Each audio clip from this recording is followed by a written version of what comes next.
ಇಂದಿನಿಂದ ಸಂಸತ್ತಿನ ಬಜೆಟ್ ಅಧಿವೇಶನ ಆರಂಭವಾಗಿದ್ದು ರಾಷ್ಟ್ರಪತಿ ರಾಮನಾಥ್ ಕೋವಿಂದ್ ಸಂಸತ್ತಿನ ಉಭಯ ಸದನಗಳನ್ನು ಉದ್ದೇಶಿಸಿ ಭಾಷಣ ಮಾಡುತ್ತಿದ್ದಾರೆ। बजट सत्र में अपने राष्ट्रपति अभिभाषण के लिए निकलते हुए राष्ट्रपति भवन से और ये तस्वीरें आप देख रहे हैं।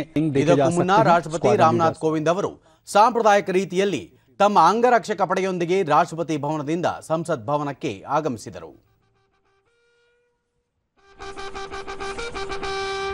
कमान है रेजिमेंट के कमांडेंट और आपको बता दें कि इस वक्त जो राष्ट्रपति बढ़ जाते हैं,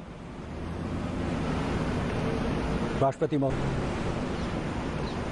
सदन की पहली बैठक होती है तब राष्ट्रपति द्वारा राज्यसभा लोकसभा दोनों को संबोधित एजेंडे और दिशा का व्यापक फ्रेमवर्क प्रदान करते हैं। तो एक समृद्ध परंपरा चौक और विजय चौक से बाईं ओर मंथर गति से बिल्कुल सधे कदमों से आप देख सकते हैं कि जो सेरेमोनियल जो अंगरक्षक हैं वो दो भागों में संसद भवन गेट आयरन गेट नंबर 7 की ओर रुख करता है और अंगरक्षकों के हाथों में ये भाले नीचे की तरफ किसी भी तरह के हमले से ये सुरक्षित रहता है। राष्ट्रपति महोदय भारतीय सेनाओं के सर्वोच्च सेनापति और उनके पूरे काफिले में कई तरह के वाहन होते हैं जो उसका हिस्सा होते हैं। हर आपातकालीन स्थिति के लिए तैयार और ये भव्य 17वीं लोकसभा का 8वां सत्र है जहां पहले दिन दोनों सदनों की संयुक्त बैठक में उपराष्ट्रपति एम वेंकैया नायडू, स्पीकर ओम बिर्ला, प्रधानी नरेंद्र मोदी, संसदीय ವ್ಯವಹಾರಗಳ ಸಚಿವ ಪ್ರಹ್ಲಾದ್ ಜೋಶಿ ಮತ್ತು ಇತರ ಸಚಿವರು ರಾಷ್ಟ್ರಪತಿ ಅವರನ್ನು ಬರಮಾಡಿಕೊಂಡರು।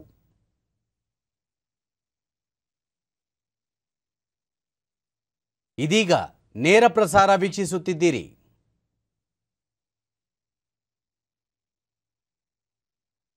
निर्णय लिया। माननीय सदस्यगण, आज़ादी का अमृत महोत्सव हम सभी भारतीयों के लिए अगले 25 वर्षों के संकल्पों को आकार देने का पवित्र अवसर है। मेरी सरकार सबका साथ, सबका विकास, सबका विश्वास और सबका प्रयास के मंत्र पर चलते हुए अगले 25 वर्षों के लिए मजबूत बुनियाद पर तेजी से काम कर रही है। इस बुनियाद का सबसे महत्वपूर्ण संकल्प एक सर्वसमावेशी, सर्वहितकारी, सशक्त भारत का निर्माण और देश की आत्मनिर्भरता है। कोरोना के इस कठिन समय की चुनौतियों ने देशवासियों को अपने लक्ष्यों को जल्द से जल्द प्राप्त करने के लिए प्रेरित किया है। माननीय सदस्यगण, कोरोना महामारी ने पूरी दुनिया को प्रभावित किया है और भारत में भी हमारे बहुत से अपनों को हमसे छीना है। इन परिस्थितियों में केंद्र से लेकर राज्यों तक हमारी सभी सरकारों, स्थानीय शासन और प्रशासन, हमारे डॉक्टर्स, नर्सेज और हेल्थ वर्कर्स, हमारे वैज्ञानिकों और उद्यमियों सभी ने एक टीम के रूप में काम किया है। सरकार और नागरिकों के बीच यह परस्पर विश्वास, समन्वय और सहयोग लोकतंत्र की ताकत का अभूतपूर्व उदाहरण है। इसके लिए मैं देश के प्रत्येक हेल्थ और फ्रंट लाइन वर्कर का, हर देशवासी का अभिनंदन करता हूं। कोविड-19 के खिलाफ इस लड़ाई में भारत के सामर्थ्य का प्रमाण कोविड वैक्सीनेशन प्रोग्राम में नजर आया है। हमने एक साल से भी कम समय में 150 करोड़ से भी ज्यादा वैक्सीन डोज लगाने का रिकॉर्ड पार किया है। आज हम पूरी दुनिया में सबसे ज्यादा वैक्सीन डोज देने वाले अग्रणी देशों में से एक हैं। इस अभियान की सफलता ने देश को एक ऐसा रक्षा कवच दिया है जिससे हमारे नागरिकों की सुरक्षा भी बढ़ी है और उनका मनोबल भी बढ़ा है। आज देश में 90% से अधिक वयस्क नागरिकों को टीके की एक डोज मिल चुकी है, जबकि 70% से अधिक लोग दोनों डोज ले चुके हैं। हर घर दस्तक अभियान के माध्यम से सरकार बाकी लोगों तक भी पहुंच रही है।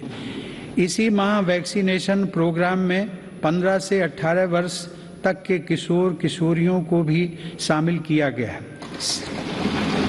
साथ ही फ्रंट लाइन वर्कर्स और बीमारियों से ग्रस्त वरिष्ठ नागरिकों के लिए प्रिकॉशनरी डोज की भी शुरुआत की गई है। अब तक देश में कुल 8 वैक्सीन्स को इमरजेंसी यूज के लिए स्वीकृत मिल चुकी है। भारत में बन रही 3 वैक्सीन्स को विश्व स्वास्थ्य संगठन की तरफ से आपात स्थिति में उपयोग की मंजूरी भी मिली है। भारत में बन रही ये वैक्सीन्स पूरी दुनिया को महामारी से मुक्त कराने और करोड़ों लोगों का जीवन बचाने में अहम भूमिका निभा रही है। माननीय सदस्यगण, कोरोना महामारी से निपटने के लिए हमारे देश के प्रयास केवल तात्कालिक चुनौतियों तक सीमित नहीं हैं। इसीलिए मेरी सरकार ऐसे दूरदर्शी समाधान तैयार कर रही है जो भविष्य के लिए भी प्रभावी और उपयोगी रहें। सरकार द्वारा 64,000 करोड़ रुपए की लागत से शुरू किया गया प्रधानमंत्री Ayushman Bharat health infrastructure mission इसका एक सराहनीय उदाहरण है। इससे न केवल वर्तमान की स्वास्थ्य संबंधी जरूरतों को पूरा करने में मदद मिलेगी, बल्कि आने वाले संकटों के लिए भी देश को तैयार किया जा सकेगा। मेरी सरकार की संवेदनशील नीतियों के कारण देश में अब स्वास्थ्य सेवाएं जन साधारण तक आसानी से पहुंच रही हैं। 80,000 से अधिक हेल्थ एंड वेलनेस सेंटर्स और करोड़ों की संख्या में जारी आयुष्मान भारत कार्ड से गरीबों को इलाज में बहुत मदद मिली है। सरकार ने 8,000 से अधिक जन औषधि केंद्रों के माध्यम से कम कीमत पर दवाइयां उपलब्ध कराकर इलाज पर होने वाले खर्च को कम किया है। सुलभ और सुगम ರಾಷ್ಟ್ರಪತಿಗಳ ಭಾಷಣದ ನಂತರ 2021-22ನೇ ಸಾಲಿನ ಆರ್ಥಿಕ ಸಮೀಕ್ಷೆಯನ್ನು ಇಂದು ಸಂಸತ್ತಿನಲ್ಲಿ ಮಂಡಿಸಲಾಗುವುದು. ಹಣಕಾಸು ಸಚಿವೆ ನಿರ್ಮಲಾ ಸೀತಾರಾಮನ್ ನಾಳೆ 2022-23ನೇ ಸಾಲಿನ ಆಯವ್ಯಯವನ್ನು ಸದನದಲ್ಲಿ ಮಂಡಿಸಲಿದ್ದಾರೆ. ಈ ಬಾರಿ ಕಾಗದರಹಿತ ಬಜೆಟ್ ಮಂಡನೆಯಾಗಲಿದೆ. ಕೋವಿಡ್-19 ಒಮಿಕ್ರಾನ್ ರೂಪಾಂತರಿ ಹೆಚ್ಚಳದ ಹಿನ್ನೆಲೆಯಲ್ಲಿ ಸುರಕ್ಷತಾ ದೃಷ್ಟಿಯಿಂದ ಸಂಸತ್ತಿನ ಉಭಯ ಸದನಗಳ ಅಧಿವೇಶನ ಪಾಳಿಯಲ್ಲಿ ನಡೆಯಲಿದೆ.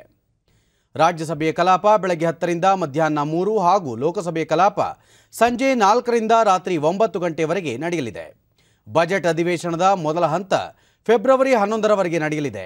ಈ ಅವಧಿಯಲ್ಲಿ ರಾಷ್ಟ್ರಪತಿಗಳ ಭಾಷಣದ ಮೇಲಿನ ವಂದನಾ ನಿರ್ಣಯ, ಬಜೆಟ್ ಮೇಲಿನ ಚರ್ಚೆ ನಡೆಯಲಿದೆ. 1 ತಿಂಗಳ ಬಿಡುವಿನ ನಂತರ ಸಂಸತ್ತಿನ ಕಲಾಪ ಮಾರ್ಚ್ 14ರಂದು ಪುನಾರಂಭವಾಗಿ ಏಪ್ರಿಲ್ 8ರಂದು ಸಮಾಪನಗೊಳ್ಳಲಿದೆ.